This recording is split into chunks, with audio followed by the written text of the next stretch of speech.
junglers aren't very good. Like, he was just kind of underperforming based on what we used to know about him. It's why we say Smeb's a better player than Faker is right now. And Faker looked back on form. He was absolutely dominant yesterday against Jensen, had several solo kills on him after getting ahead a little bit on the Syndra. So he's back in form, and that's a really big deal. Otherwise, the rest of SKT had went equal in lanes to C9, that everyone else was kind of just holding their own, respective to their North American counterparts, and now I want to see how IMA stacks up against this new test. And I think that's really fair to say, because SKT, even historically, they just need that big one pressure point on the map, and then they collapse around it in the mid game and close you out very cleanly. So once Faker had that advantage, I'm not surprised that they didn't really try and exploit any other part of the map. It would have been a little bit of an overreach, in saying that Jinjiao did go down 20 CS at 10 minutes in his laning phase. So that is a little bit of a worry. This young AD carry hasn't stepped up as of yet. No, but I think he's a great team fighter, honestly. And we can say the same for most of IMA. They can fall behind early. And then in the mid game, they struggle sometimes to pick the right choice. And they go for some 50-50s. They don't have to always. But that is something a lot of the Chinese teams are actually doing. So they can sometimes surprise you. If you're not expecting it, suddenly a Zac flies over the wall. The fight is on. And that's where SKT, in BO1s in the past have... I'm not going to say they struggled completely, but if we look back to MSI, sometimes when they got surprised by a team like RNG, who obviously is better than IMA, but they were very aggressive, they would go for these. You can be very surprised when you get into a pick and ban phase with them. Not always predict exactly what they're going for. So far, very standard. Banning Rumble, I think, is good. Rumble has been one of the most popular picks on red side in the first rotation. Like, you give away a Syndra, or you give away one of the top tier junglers, and then you take a Rumble. IMA therefore bans it away. So again, they can go for one of these standard first picks. And the reason I love Rumble right now is not only is he a great team fighter, but since we made the change, he has the shove in a lot of the top lanes. And that is hard to deal with, especially if, there is an invading jungler like a Nidalee or an Elise on the other team that we are seeing spring up much more often. So I think the Rumble is a very safe ban here for IMA. As we said, Amazing J doesn't play it really, and they just want to get rid of one of Duke's best. Yeah, second game, try and play the matchup. But it's such a risky one. If you get ganked once as this Rise and fall behind in this lane, there's almost nothing you can do. Late game scaling is there, however, with Rise as well as the Jinx. I mean, if Rise blows up one member and Jinx gets excited in these team fights, they will be able to run over the top. And I actually like Jinx into Cassiopeia. She's one of the few AD carries that doesn't have to really get into that danger zone that Cassiopeia throws down. Of course, with that rocket launcher being incredibly long range. So I think that as far as Jinjiao goes, he is a hyper carry player, and this is the safest to play in this kind of team comp. Absolutely agree. He's going to be in the back line, and so far we're not seeing a lot of dive threat from SKT anyway, but they've still got a few champions to pick up here. Very, very rarely seen Nidalee from SKT, but we are seeing it picked up here now for Blank. Still 100% pick ban in the championship right now, and more of a surprise pick actually for Blank coming in. Yeah, you said it earlier, Freak, how it's not been a great pick for Blank. He's only picked it once all summer split long, and he actually lost that game as well. So definitely not a pick we see often from SKT in the summer split, but it's a pick. You practice it in solo queue, you practice it in scrims a lot. SKT going for very, very strong lanes here who can push early on and Cassiopeia in the Karma Sivir to try and set up Blank to invade and find Amazing J. But now there is that kind of timer on the game, because unless they go with a heavy CC top laner, there is no one to really shut down Jinjiao's Jinx if it does get rolling. If this game gets extended to that 3-4 item slot, one of the problems with taking Nidalee in the jungle is if you don't get that incredible farm lead, she does not bring the same kind of utility into those late game team fights. Definitely not. And IMA, again with this almost crazy composition where you see Rise, Jinx, Soul, they showed their hand very, very early, but they wanted to see more picks from SKT and see if they can get more counter picks. Top obviously is left now for Duke to get picked. We've seen Trundle into Poppy. It is a good matchup. Otherwise, you can go for range against it. Kennen can win the lane early versus Poppy especially. Nara can win the lane early versus Poppy. Later on in the game, though, it becomes very hard then to kill this Poppy in the side lane. Well, we've seen several picks that have been good into Poppy in top. Yeah, we saw a winning Trundle in a Poppy again early today, referencing Albus Nox over CLG. We know it can be a good match. We know split pushing can be great, and SKT are one of the unique teams at Worlds where any one of their lanes can hard carry if you give them a good matchup. Yesterday it was Faker in the mid lane. Today it could easily be Duke up in top, Trundle into Poppy. We'll see if that can happen here. And the reason I love Trundle even further, not only does it win the 1v1, but when you have a look at IMA's composition, that's going to be a pure tank Poppy diving the backline. And without that ultimate, it would be very hard to burn through and could cause Faker a little bit of difficulty as he's trying to position around this fight. So I think that even though it's a winning 1v1 matchup, it also gives that insurance late game to be able to burn through the tank. And I want to see Faker changes to cleanse in the mid lane, because one of the things you can do with Ryze, level 2 already, you can get a 2-second snare if you just use your E first and then snare W right after onto Faker, followed by an early gank from Elise. If Faker doesn't run cleanse, that's a very, very easy first blood. Remember, Ryze is CC, it's point on click. Yeah. You can't just juke it or anything. No, you just get snared, you get locked down by a cocoon. So I want to see if he does change, or if he just plays around it and gets early vision. And Avoidless has a heavy tendency to start on camps when he's against a quicker jungler like the Nidalee. So it would not be surprising to see if he just goes, you know, straight into a red buff, into the mid lane game. We'll see if that ends up being what happens here, because early pressure could absolutely be one of the big hallmarks here of both Nidalee and Elise coming into the early match. We'll see what happens, but we are getting ready to jump into our next game, and we're on the hunt for your favorite moments and memories from Worlds 2016. Make sure you share them with us using the hashtag Worlds Big Plays. Of course, you can also vote for your teams to win here. Hashtag IMWin, hashtag SKT win. But either way, let us know how you've been experiencing Worlds. So far, I have been loving it. Absolutely. It's been wonderful casting in front of this amazing crowd, and the games have been no slouch either. So here we go with game. Go back to something like the Varus and play a very similar style. However, it looks like they have got a lot of cheese prepared, because they're sneaking into a bottom lane brush. A little bit of poke. 8 gold for Wolf. Only knows that one was there. Road tanked it, but it's enough to say, you know what? I'm afraid. Also, it's Road's trinket. He could have clicked and figured out who placed it. Either way, they only know the support was in that brush, but it does mean they have to play this a bit differently. Yeah, very normal, though, to have a Braum trying to contest the bush in the bottom lane to see if he can sneak into the second one without getting poked.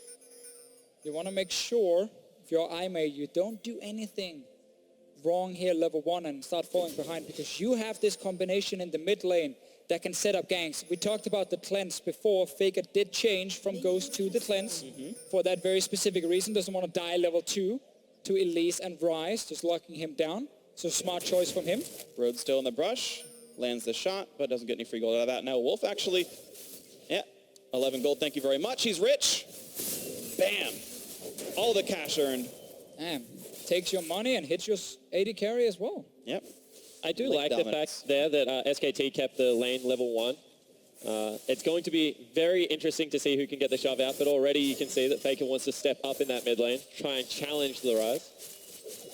Yeah, so the thing about Ryze here early on is he can actually push very, very fast, because it's very easy for him to get hits with his E, like just spam it away and get it onto multiple of these minions here. And then once you level up to level 2, if you want more push again, you can just take your overload and you can start shoving real fast. No real threat of Faker dying early, so he doesn't have to go for the snare level 2, and he can just start playing more aggressive. Ryze is fantastic 1v1. He's going aggressive already. E and Q, actually, a lot of skill shots being landed. Good juke. Faker managed to get away from one of the skill shots here, but Bamey, I do think, won that trade just a little bit here.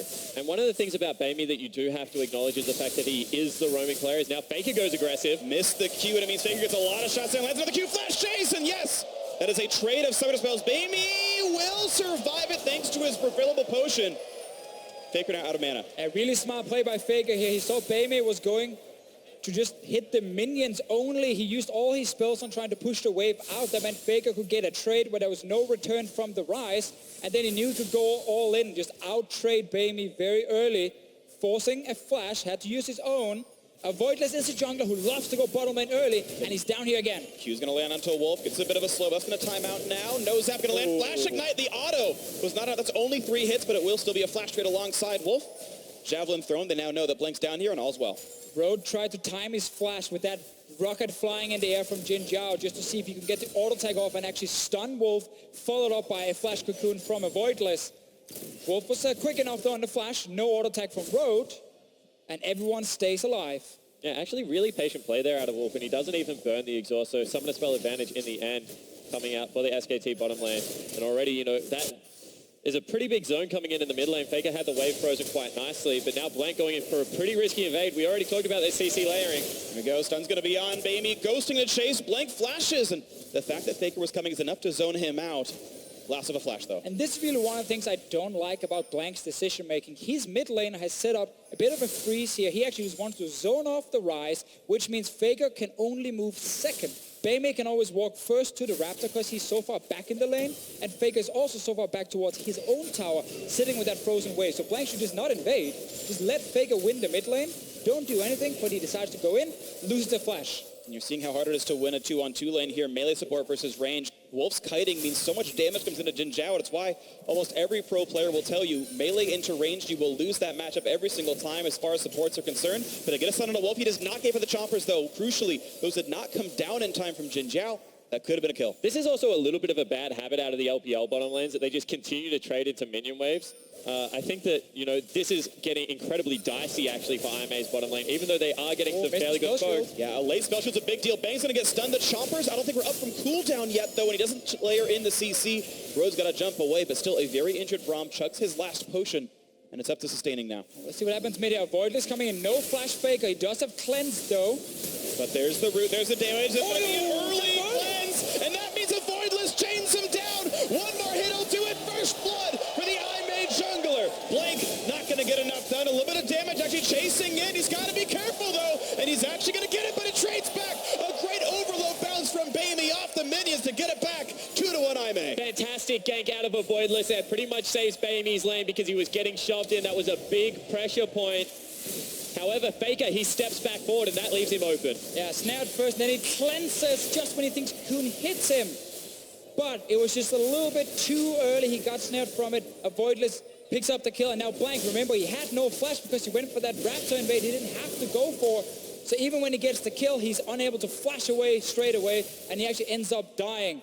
Baimi picks up a kill. Very, very important for him. And again, because his spell flux had already bounced on the minions, even though Blink dodged the overload skill shot, it bounced off the caster minion, hit him anyway, and did enough damage to pick up the kill. Very, very tight timing, and very fortunate the spell flux was up there. And we see double mana item already coming out of the Rise. Baimi in his solo queue is going a lot of Rod of Ages. I know it's not your favorite build in this situation, Deficio. No, I do prefer, actually, Blank is once again in the jungle, but I do prefer the TNT Morello Normicon. You get the same amount of mana, you get actually more AP, more cooldown reduction from Morello.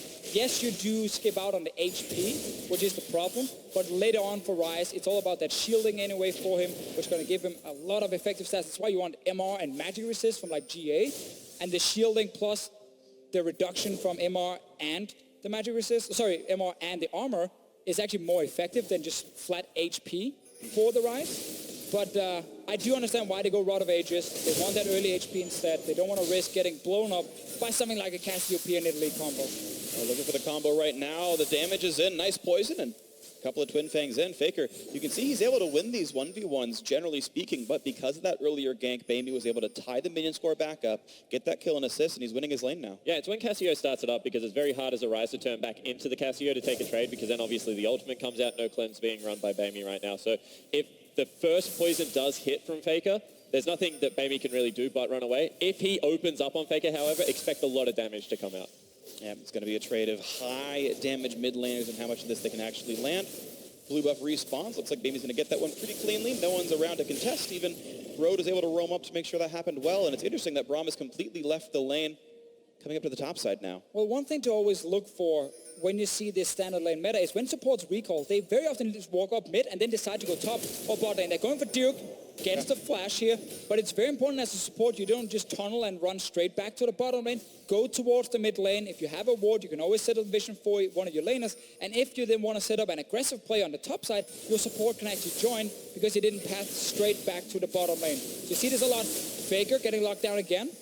The quick trade, and Road is just here to say hello. And this is something that I may actually like to do. We've already seen that they got out-traded in the 2v2, so if Road leaves and Wolf matches, it kind of becomes a 1v1 situation where it's just a pushing battle. And, Jinx is completely fine in that situation right now, only 10 CS down, so you understand why Road wants to get out. He's also one of the big playmakers. But SKT was able to take jungle control. You saw a little bit ago that Wolf ran into this bottom jungle, put several wards down as he saw both the Voidless and Road reveal themselves. It set up that dive right now by Blink, and now suddenly Jin Zhao's in a bad spot, and it's going to be the root landing into all the Q skill shots, but it was also the Flamestormers that landed. One more shot will do it. That's going to be the stun on a Wolf. He's running out of HP, has to flash away. Here come the teleports. Summoner heal in, and he's going to stay alive. The re-engage on a Road, flashing to stay up just barely. An amazing J now on the wrong side of an ice pillar. Oh, he's going to whiff. A great dodge by Blank, and Bang gives us up the kill. Now the slows, the chase into the turret repel isn't going to be enough. Blank with with another kill thanks to the red buff, 3-2 SKT. And actually fantastic rotation out of Faker as well. That was a 5v3 for a lot of that because, you know, priority wasn't gamed in the mid lane. He will lose out on some CS, but turret picked up.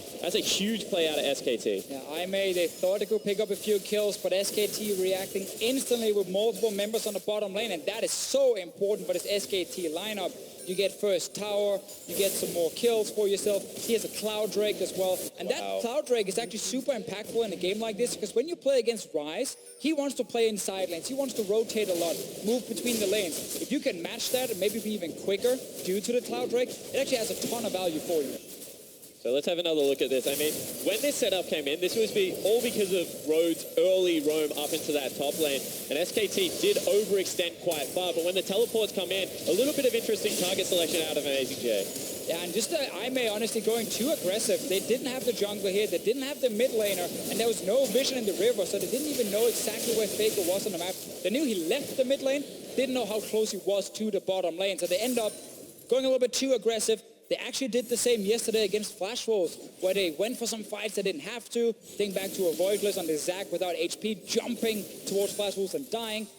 So they're not really too unfamiliar with falling behind. This is a different team they're playing, though. Yeah, exactly right. You can see how big the punish is from SKT. They just take everything away from you. It's not just a turret. It's also, you know, big CS discrepancy now in the bottom and top lanes. Dragon also disappears off the map. Jungle is huge, but I guess that's expected. You kind of challenge Nidalee to outpace you while you're ganking as an Elise. And I think that, you know, Avoidless definitely lost that so far in this game. Although he did get a good early gank onto Faker. Once again, looking for ganks on a Faker. Not quite going to find it, though, as the Elise slinks through. I believe did get spotted by the caster minions. And we see more trades. Duke really dominant up in this top lane. 12 minions up already, plus the assist. And you can see he's able to shove Amazing J around. Quick grasp trigger once again. And we have Blank now coming in from behind. Look for the Gromp. It's not there. And will he look for the dive? It doesn't seem that likely. Just going for a bit of control over this side of the map. Yeah, Take the scuttle. He doesn't have enough information on the remaining IMA members. Didn't know where either Voidless or Road were on the map. Dive would have been too risky. Decided to just get deep vision and back away. This top lane matchup, though, is going to be so important for SKT later. Because when you play against a team who wants to play 1-3-1, if you have a winning top lane matchup, it is so good to just shut down the 1-3-1 completely because you have full pressure in that lane. So this Trundle is such an MVP pick for them because it's just going to dominate the Poppy all game long. And that means it's basically about Beimei winning the other side lane. But this guy, well, he's not really getting ahead, and this Ryze is going to need a bit of time before it's going to be too impactful. I completely agree in that, and that's where it becomes a juggling act of, you know, can we rotate Beimei into Duke's lane and try and blow him up? Because, you know, no resistance is yet picked up from the Ryze. The ultimate's not going to give Trundle that same kind of tankiness, but it all is about that timer. If Duke gets any further ahead, he's just going to completely ignore the Ryze as well and just run away. You see once again trading back and forth. Duke does get a lot of damage down. Amazing J traded through his shield now. Blank is part of the mix as well. So here comes the tough part. The Javelin's going to land. Aggro is still on to Duke. The tackle, the knock of Amazing J cannot get out in time. Another kill comes through for Blank. The sub is working. 100% kill participation on this Nidalee. Out farming, out killing. And Duke has always been a great one-on-one top laner. You can see that he's calling for assistance when he needs to. He's now 20 CS up. They've got great pressure on the top side of the map. However, Amazing J does need some help right now because the further ahead this Trundle gets, the harder it is for IMA to execute on any kind of 5v5 fight. Ooh, the stun's going to land, though. The Rune Prison will be in range. Blank can't go away for quite a while, but here comes the pillar. Here comes Duke, and not enough damage yet. Yeah, the skill shot's going to land, and crucially, Avoidless also was able to jump out. A nice escape as well, Beimei, getting him with the ulti. Out they go. The nice one for Zero to salvage some of this game. In the end here, Blank dies, and so does Road, 1-for-1, but SKT can now take away a blue buff. Very, very important. Keep denying that from the Ryze, who's spamming away in that mid lane. SKT always able to get just a little bit more from these trades. Good start, avoid just getting the cocoon, and then it's just the Spellbox into Rune Prison for the 2-second snare. Gets the kill, and here's Road. Yeah, and it kind of looked like a little bit of a mechanical error there as he pounced to the left. Good Ryze ulti to get themselves out of danger, but 1-for-1 trade, blue buff going over. That's no big deal for SKT, and you can see 3K still in the lead. I mean, they're completely fine with the pace that this game is going at, because the further ahead that Trundle gets, he's now got 3 assists. His cull's about to be checked in, probably by about the 18-minute mark. He's just sitting so pretty. Yeah, and you really know a team is winning the early game big time, honestly, when all sides of the map is kind of in your favor. Because normally, if you go for the dive on top lane, the enemy team should be able to do something on the bottom lane. But in this situation, Aimee will just push all the way down to the tier 2 tower. Like you see, the Jinx is sitting down here in the bottom lane again. So that means Aimee actually doesn't have a winning lane on the map right now. And that makes it very, very hard to play League of Legends if you have no strong lanes to play around.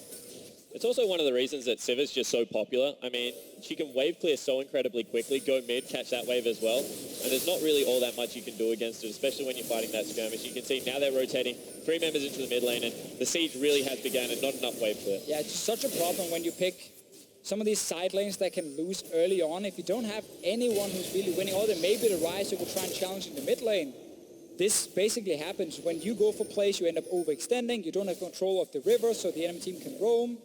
And then you suddenly get collapsed on. And SKT, it's honestly slow and steady. They haven't done anything crazy just yet, but they're sitting with a 3k goal lead. Yeah, they really need Hurricane to come out of Jinx, because that's the time that you can get Jinx into the mid lane. She can start wave clearing from pretty long range, you know, try and get the Ryze down bottom or up top and force this 1-3-1 style. However, because of how far behind Jin Jiao did fall, it's 20 CS down in only 15 minutes. He's 1,000 gold full stop away from Hurricane right now. It's going to be several minutes until he has that item, and it means SKT probably finish not only Drake number 2, but the next couple out of turf before Jinx has good wave clear tools. Yeah, and then we got to look at how does Aimee transition the Ryze to the side lane in the first place, because right now top lane is going to push for SKT all the time. Bot lane is going to push for SKT as well. So Aimee will have to walk in and pick up a lane from the tier 2 tower basically and push it very slowly out.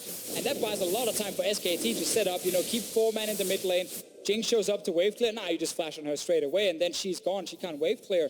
So it's really, really hard for Aimee to actually set up this split push in the first place. They need one of these side lanes to be pushed out, and then you can move the Ryze. And look how impressive this is. I mean, they take down the Dragon, they have priority on the bottom side of the map, and all of a sudden, Duke pulls back. He understands when one side of the map is pushing, he's exposed to that gank. 3 members roam up top, and he just doesn't give anything away, plays nice and safely. That means he's going to be able to pick up all that farm, and it's just very experienced, calm play out of SKT. And it's something we like to look at a lot. I can understand it's not always the most exciting thing, but when you just look at the minimap a lot, you can see these small movements. You know, 4 members on the bottom side. As you said, top man, he steps back.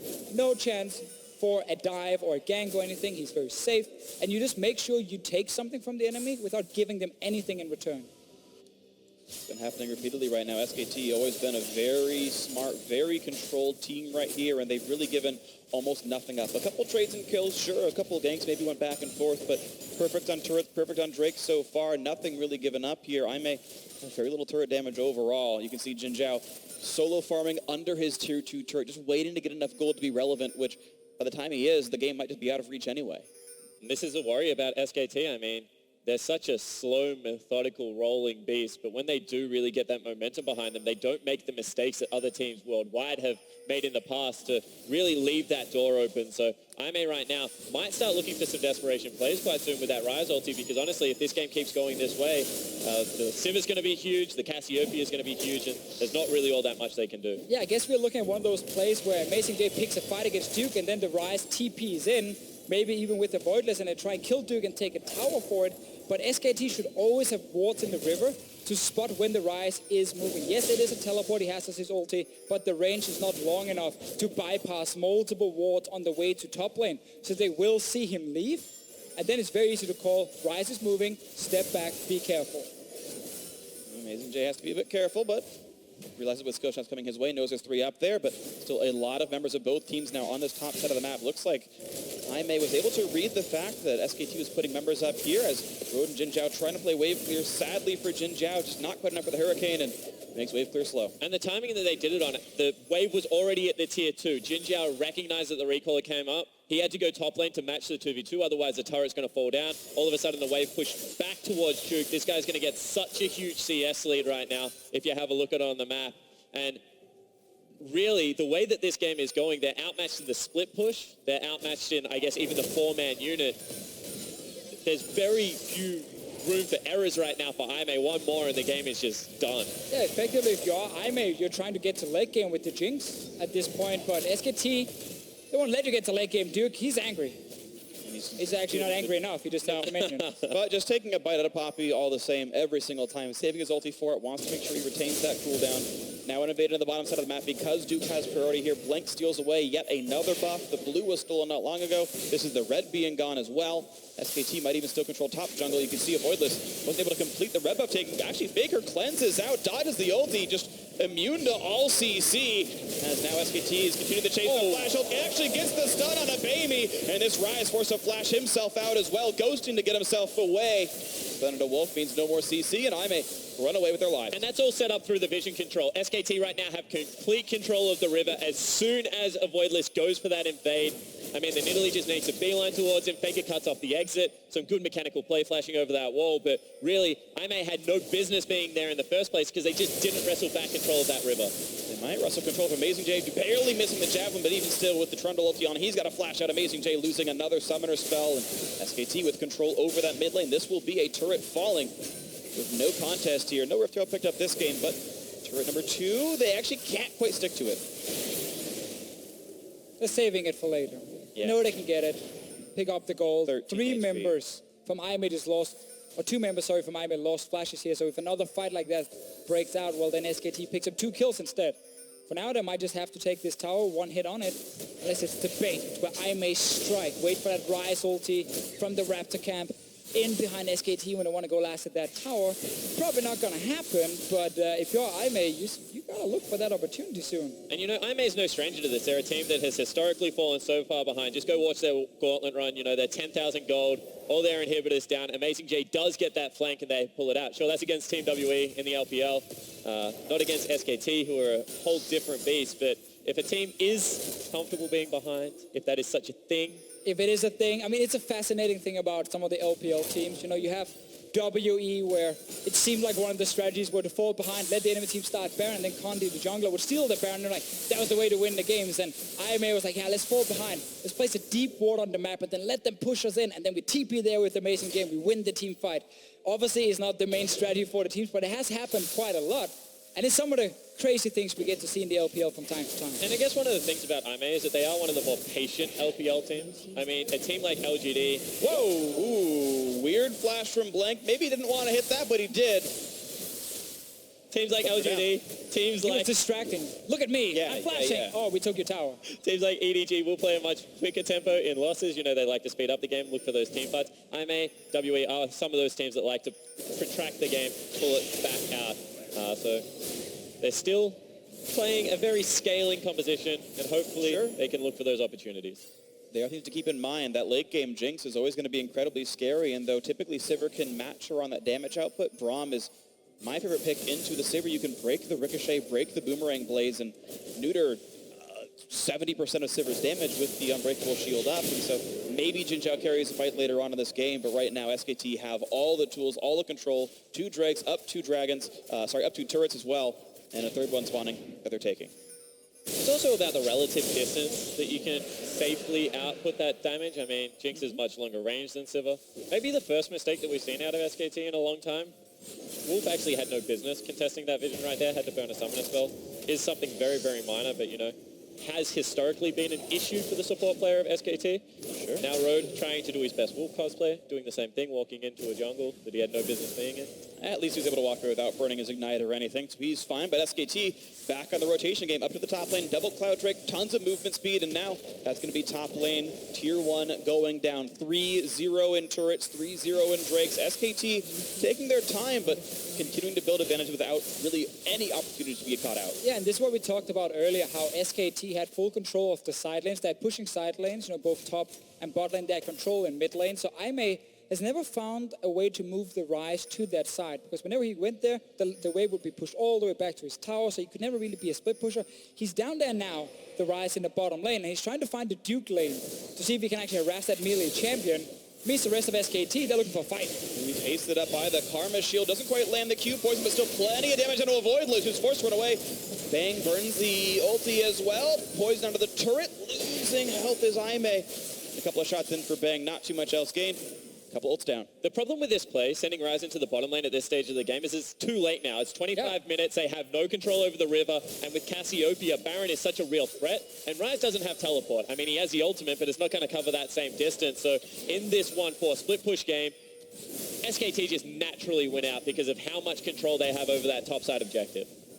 They've had just a very good job, playing around all of this. The champion matchups seem nice. They're clearing faster, absolutely. Another attempt to steal the red buff away. Jin Zhao says, hey, I really, really want that. And it's up to Road to Black. Ooh, that was close. Avoidless actually smites to make sure it didn't get stolen. Would have liked to get that on Jin Zhao, but will not be able to. And we do have some time, to talk about different things in this game because SKT is just slowly choking out IMA and making sure they can't get anything. Fake also blocking the choke point here, funny enough, and getting all the minions into tower. Let them all die. No one gets to pick them up. That's a blue buff as well. Beimei, if you wonder what he's skilling, he actually took ulti before. Yep. Level 10, some Rise players don't do that. To take it 10 and 11 because the first one is fairly low range. He took it very early on. He's also maxing Q the overload, which actually is not the most effective thing you can do. It's better to get a few ranks into it, like rank 3, rank 4, and then just go full up in your E, your spell flux, because it increases the overload damage when you use spell flux first by 15% every time. That is more than the base damage on the Rise goes up, the overload, when you rank that one. So it's actually better later on to just max out spell flux and then put the last 2 ranks in overload in case you want to play Rise. There was a great guide about this, on the TSM subreddit actually, that I read that was fantastically well written. I'm sorry I don't remember who actually wrote it, but he explains all these things into details. So right now, Beimei, it's not been his greatest game of all time despite being 2-0, because he actually expected to have much more of an impact on this Rise. They subbed him in to play this pick, and hasn't really done anything. I mean, he was able to get things done in the early game, but this game is just completely stalled out by the fact that SKT have just controlled the map absolutely. You've got a 60 minion lead in the jungle. Blank playing one of his very rare Nidalee games. I believe you said he played it, once? Once in the summer split. Yeah, once in the summer split. And so right. So there you go. Maybe his first Nidalee win of the last 6 months or so, and actually doing, I think, fairly well on the champion. Beimei kind of 1v5 right now as far as the scoreboard's considered. This has always been the scary thing about SKT. I mean, we saw Faker absolutely dominate a game already at Worlds, but he doesn't have to do that every game when this team is playing well. I mean, also a huge CS advantage in the bottom lane. Duke definitely won out in that 1v1 top lane. Multiple members of this team can and will carry. And then, Faker can just fall back in line and do his role on this team. He's fallen down in CS, but, still a 3-item Cassiopeia doesn't really care. No, and it's been an easy game for Blank, as we talked about. His mechanics are not the problem. It's the decision-making when he's under pressure, especially. When you have multiple winning lanes, it is very easy to jungle, because almost everywhere you go, you can get backup. Someone can move with you and actually help you. There was once he didn't have backup. That's when he had to flash away, and that happened basically, 20 minutes ago? Ever since that, it's been a flawless performance from SKT where no one is really under pressure. And then I'm sure someone is going to argue 26 minutes in, why haven't they finished the game yet? Well, they're just playing very, very slow and steady. Now's the time to start setting up Baron. You are healthy enough to actually tank the Baron and take it down. You have the damage. And now you can force IMA into a team fight around this Baron here and win that fight. Exactly. The big thing when you're watching a team with a lead play is not the really broad strokes, but is the gold lead constantly going up? Are they taking vision control every minute or so? And this is now the culmination of that effort. They've got complete darkness here on this side of the map, taking down Baron pretty rapidly. And IMA have to face check through several layers of wards, and there's not even a chance. Baron already picked up here by SKT, and maybe they find a bit of an engagement. Amazing J Flash again, getting caught out by Faker, though. Puts him not quite into the wall. Nothing really being gained. Amazing J about to lose his life, and does so. Sends members of SKT back, but no one else from IMA was ready to follow in off Amazing J's flash. Just went in to die by himself. And notice the small things in the team fight. I mean, Duke completely zones out. Beimei, the only person that has any items, and right now he can't duel Duke. That's a very easy Baron pickup now for SKT, and they're just going to try and march it up mid lane. There we go, mid lane 2-2, going to be pretty easy, I believe. Bang pulling aggro, doesn't even care all that much. This will be another turret felled. 52 to 42,000 gold, a 10k gold lead, 27 minutes in. Absolutely massive right now by SKT as they continue to push in for the inhibitor turret. Amazing J still dead for 10 seconds. Be another tower here for SKT going down, or at least getting it very low. There's still a few caster minions, and Bang finally decides to step in, get the job done. And now that's how you pick up that Baron. No risk, no chance of IMA actually stealing it. If IMA had been there earlier, SKT would have turned around and picked the fight. So honestly, they were just waiting to be healthy enough, have enough damage, take the objective down, and now they've opened up the base already. This is a desperation team fight. I mean, they've already used 2 big ultimates. Amazing J gets nailed here. They don't have the rise, and he misses the wall slam, which means that Amazing J is just going to get popped. IMA, they had to try something at that stage. I mean, giving away a Baron and not getting anything in response was always going to be bad news for this team. But now they're 11,000 gold down, and the game's just getting further and further out of reach. Yeah, you talked about it being a desperation team fight. I think Jin Zhao did literally 0 damage during that encounter. The one auto he did get off was nullified by the Poppy ultimate regardless, so absolutely nothing done right there. Zoned by just Karma and Wolf, the 3 members over there. And you know, while we're talking about snowballs, I always think it's important to identify what a team does. If you're really long range, if you're a poke comp and you can siege up and take the game relatively quickly, sure, that's great. But when you have a look at SKT, they have all their carries underneath 500 range, right? So being able to siege into what is a Rise, you know, is a Jinx right now, would have been dangerous without the Baron buff. But at the same time, they have the Cassiopeia, so they set up vision control around that river, and they're able to take it down pretty much on time. So I do agree that, you know, sometimes teams do close out slowly, but you have to always look like, you know, what are they actually trying to accomplish on the map? Right now, they've been accomplishing a 12,000 gold lead 30 minutes in. I'm just enjoying playing against SKT. I want the game to last longer. It's the experience. We just had the C9 versus Flash Wolves go, what, over 60 minutes? 71, roughly? And now they want to do the same. They're not going to match that record. I don't think SKT will allow it. SKT too vicious of a team. Jin Zhao half HP, Blank threatening the dive, doesn't go for it. Jin Zhao will stay alive, but top lane inhibitor turret now down as well. From Duke, split pushing the 1-4 split push working very well. Road tanks the javelin. Big shield on for SKT. More damage to the turret. A quick knockback puts Blank away, but it's still the siege that's not really being stopped. Smite to kill off the cannon minion. Yes, they'll drop it down, but a new wave of reinforcements is coming. Baby trying to fight Duke, level 18, level 16 to 17, and just can't do quite enough damage to him walking back in, but the bottom lane siege still going through, and this turret now down to 1/3 HP. And Duke just doesn't care at this stage of the game. I mean, he's already picked up 3 items. He's got the boots in there as well, so the CC not really affecting him.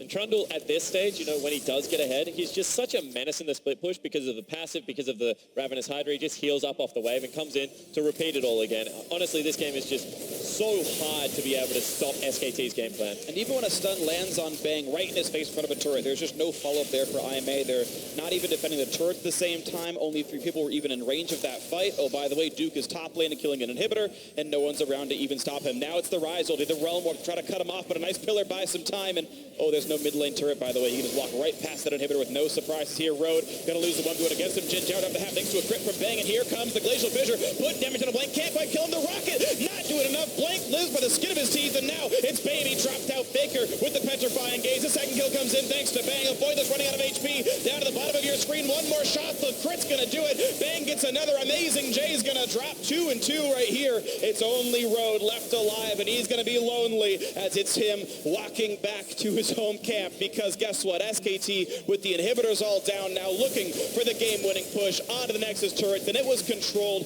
the whole way through. SKT won their lanes, they won the fights, they played the control, and now 2-0 is the reward as SK Telecom T1 are in form, knocking down IMA. You know, ultimately, too smart, too good, and way too disciplined for this IMA team to even have a look in this game. Yeah, honestly, almost no mistakes from SKT. No chance for IMA to get a crazy game going on where they can maybe bounce back. And we have to just look at that draft. We have to look at what they were trying to do, supping in Baymay with that Rise. So they were building a 1-3-1 comp, but they decided to pick a top lane who has a lot